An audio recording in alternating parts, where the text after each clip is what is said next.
Hi, this is Joe Torre, and you're watching LifeMinute TV.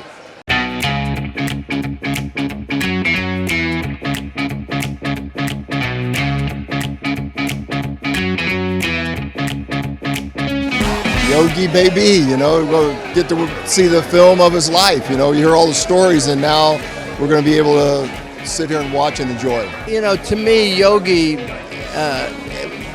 we always felt we were friends with him.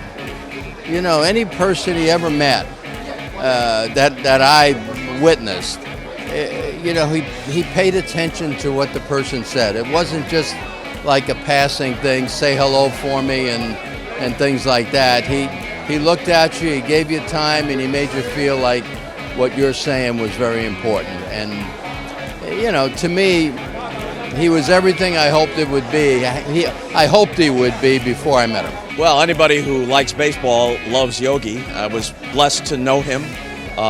One of the nicest human beings ever, apart from his Hall of Fame credentials as a player. So who wouldn't want to be here if they could? Well, Old Timers Day at Yankee Stadium in the dugout. He used to come into the coach's room and put his uniform on. And I was a coach for the New York Yankees. And those chats in the coach's clubhouse locker room were phenomenal. And he also was with Whitey Ford in the locker room, and those two guys talking about old times, and here, us young coaches, incredible. It was fabulous. An interview question to Yogi?